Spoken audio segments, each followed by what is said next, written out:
The walls were closing in, and Sean Combs, the man known as Diddy, Puff Daddy, P. Diddy, and a dozen other monikers, felt it. The swagger, the bravado, the carefully constructed image of a mogul who could bend reality to his will, it was all cracking under the weight of accusations that ranged from disturbing to downright criminal. This wasn't just about a legacy tarnished. This was about potential prison time, about an empire crumbling before his very eyes. And in those final days before the feds descended, before the properties were raided and the world watched in morbid fascination, Diddy did what he always did. He tried to control the narrative.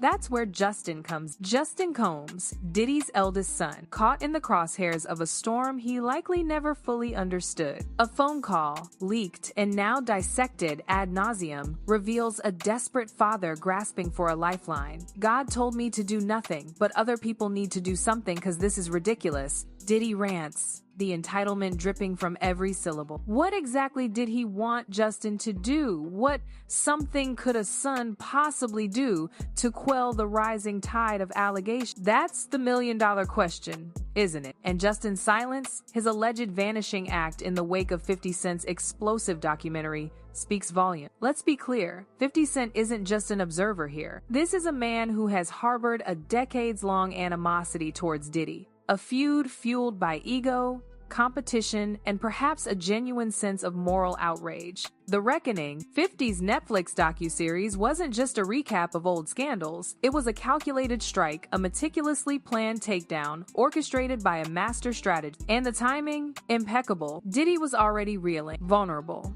and the documentary served as the knockout punch. But the real story isn't just about Diddy's downfall. It's about the collateral damage. It's about Justin, Christian, and the other Combs children, raised in the gilded cage of their father's empire, now facing the very real possibility of being implicated in his alleged crimes. Were they simply bystanders, oblivious to the darkness that allegedly lurked beneath the surface? Or were they, as some sources suggest, active participants, complicit in maintaining the culture of secrecy and control that defined Diddy's world? The accusations are chilling. Lawsuits paint a disturbing picture of private gatherings, coercion, and abuse of power. One lawsuit alleges that Justin used his father's fame to lure a young woman to Los Angeles under false pretenses, only for her to allegedly endure a harrowing ordeal. Christian faces similar allegations, accused of inappropriate conduct during a yacht excursion. These aren't just rumors, these are legal claims backed by alleged evidence, and they paint a damning portrait of a family seemingly immune to the rules that govern the rest of us. And now, with the FBI reportedly preparing search warrants based on allegations tied directly to the sons, the stakes have never been higher. Justin's alleged disappearance, his sudden cutting off of contact, fuels the speculation. If he has nothing to hide, why run? It's a question that hangs heavy in the air. A question that the authorities are undoubtedly asking themselves as they piece together the puzzle of Diddy's empire and the role his sons played in its alleged illicit activity. The clock is ticking, and the world is watching, waiting to see if the Combs dynasty will crumble completely, leaving a trail of broken lives and shattered legacies in its wake. The silence is deafening, but the storm is coming. Then there's the money. Always the money. In the Combs world, it wasn't just about living large, it was about control. Financial records, now under the microscope, reportedly show a frenzy of activity in the weeks leading up to the documentary's release. Millions allegedly shuffled between accounts, properties quietly transferred to shell corporations, assets liquidated with suspicious haste. Routine business, Diddy's team insists. But come on, the timing stinks. It's a desperate scramble to shield the family fortune, to ensure that even if the Combs name becomes synonymous with scandal, the empire itself survives. But the feds? They see patterns. They connect dots. And if they can prove these transactions were tied to obstruction of justice, paying off potential witnesses, hiding evidence, then Justin and his brothers aren't just facing civil lawsuit. They're staring down federal charges, the kind that don't disappear with a good lawyer or a well-timed settlement. And what about Shakur, the ghost that haunts hip-hop? The documentary dared to dredge up one of the genre's darkest unsolved mysteries, reminding everyone of Dwayne "Kefe D. Davis's claim that Diddy offered him $1 million for a hit on Tupac. Davis is set to stand trial, and his proffer agreement, where he allegedly confessed under duress, is now front and center. If Davis is telling the truth, if Diddy was involved, what did his sons know? Justin was a teenager, but Christian and the others grew up in that world. They breathed the same air, witnessed the same power plays, and absorbed the same code of silence. Kirk Burrs, a Bad Boy Records co-founder, didn't mince words. He believes Diddy had a lot to do with Shakur's passing. Imagine the implications. Federal investigators pulling threads from that era. Phone records, old conversations, maybe even long-forgotten footage stashed away in Diddy's infamous archive. The sons wouldn't just be answering for their father's recent crimes. They'd be dragged into a conspiracy that's haunted hip-hop for nearly 30 years.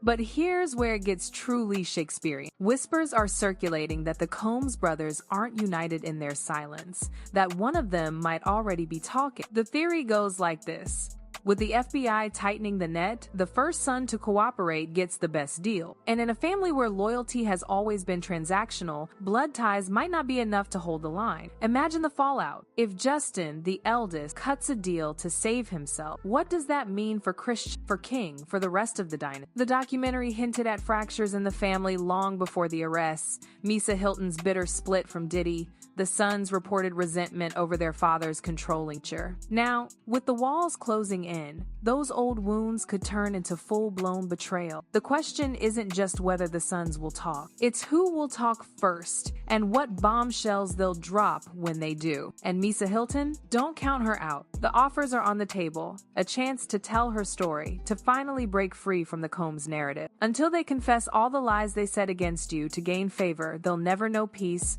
she cryptically posted on Instagram. Subtext? Please. That's a declaration of war. If Misa flips, it's over. She knows where the bodies are buried, literally and figuratively. She knows the secrets, the deals, the cover-ups, and she's ready to spill. The most chilling moments aren't just about Diddy's alleged crimes. They're about the culture of complicity around him. Allegations of private gatherings, boundaries erased, young aspiring stars lured with promises of fame only to find themselves trapped in situations they couldn't escape. And the Sun? According to multiple lawsuits, they weren't just present, they were active participants. Power, coercion, and then silence, broken only when the victims find the courage to speak. What else were they involved in? What else did they see? The silence from the Combs camp is deafening, but one thing's clear, the reckoning is far from over. Diddy built an empire on the idea that he was untouchable, but now his sons are learning the hard way that no dynasty lasts forever. The documentary was just the beginning. The lawsuits are the next wave, and if the FBI's rumored arrests become reality, that's the earthquake. Garrett in Washington. The words hang in the air, a prelude to the inevitable. The jury in the Sean Diddy Combs racketeering, conspiracy, and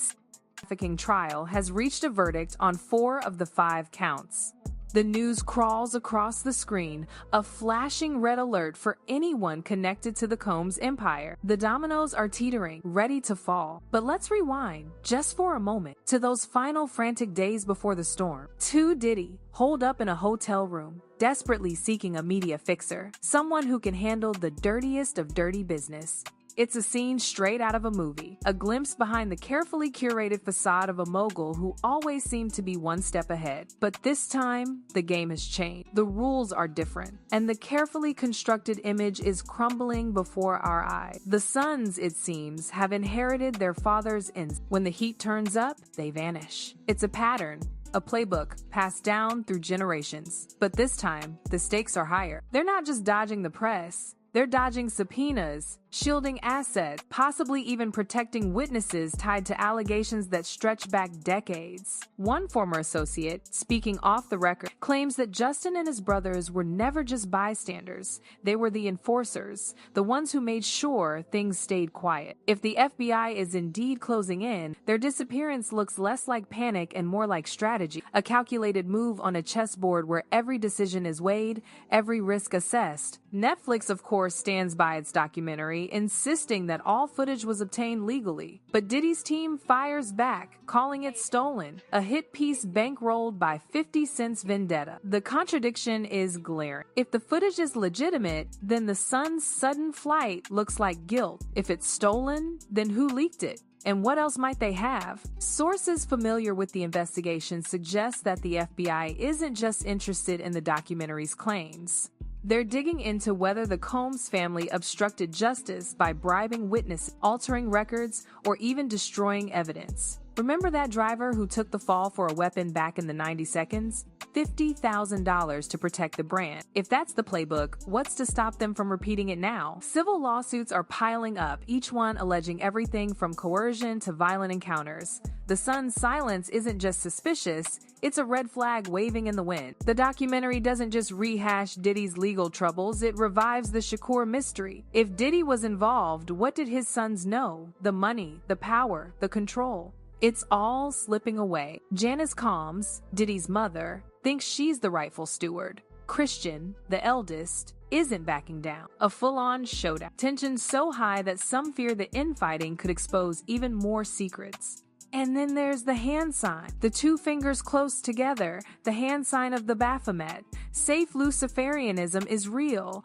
Are the allegations true? Are the sons involved? Where did the money go? Who will talk first? The questions linger, unanswered, as the world waits for the next chapter in this unfolding saga. The game of power, the truth always finds its way out. Remember the glass house? Not just a song, but the nickname of a Beverly Hills property now at the center of this mess. A young woman lured to LA with promises of a career, only to allegedly find herself in a weekend of masked figures and coercion. Justin's name is all over the lawsuit. He allegedly used his father's clout, the irresistible allure of fame, to bring her there. Denial, of course. Meritless, they say. But the timing is brutal. The suit drops just as the documentary is about to explode, and Justin vanishes.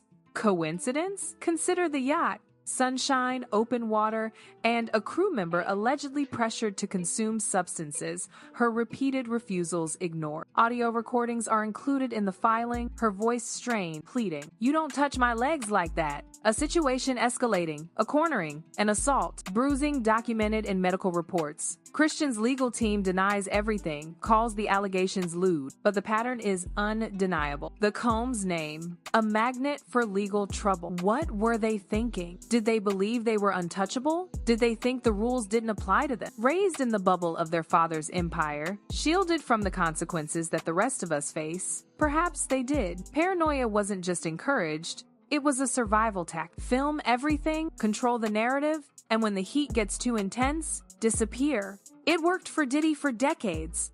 But the world has changed. The internet doesn't forget. Victims are finding their voices. And the truth, as always, has a way of seeping through the cracks. The financial records, the property transfers, the shell companies. It's not just about shielding the money. It's about control, about maintaining the illusion of power, even as the walls are closing in. The fortune is estimated at $400 million.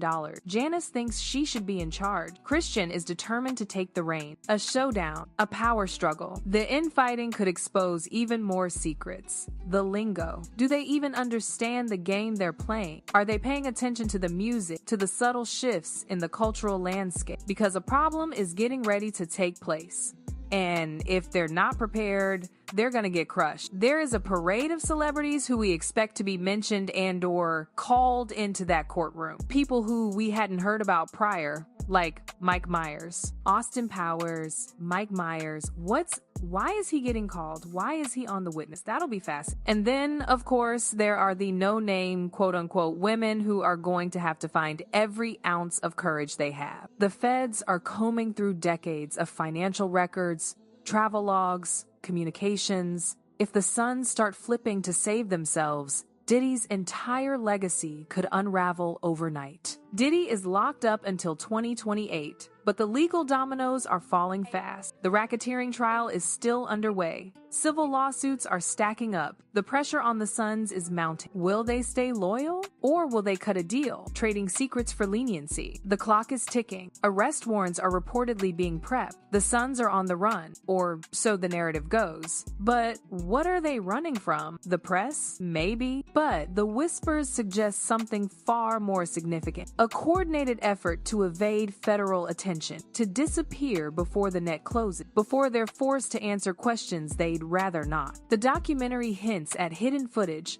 unreleased recordings, a network of associates who've stayed loyal for decades. What secrets are locked away in those archives? What truths are buried beneath the layers of wealth and power? The FBI is reportedly zeroing in on financial transactions, property records, communications between the sons and their father. The next domino could fall at any moment. Diddy built his empire on control. Control of narratives, of people, of the truth. But now the truth is slipping through his fingers, and his sons might be the ones holding the final pieces. The question is no longer if more shoes will drop. It's when and who they'll crush on the way down. Misa Hilton's cryptic Instagram post, the leaked audio recordings, the vanished heirs, it's a story that's far from over. The most damaging revelations might still be locked in someone's phone, waiting in the next federal indictment. Diddy was caught on tape demanding a media fixer who could handle the dirtiest of dirty business. Now, his sons appear to be following the same playbook, vanishing when the heat turns up, leaving behind a trail of unanswered questions and conveniently timed silence. Hollywood, it's a world of rituals.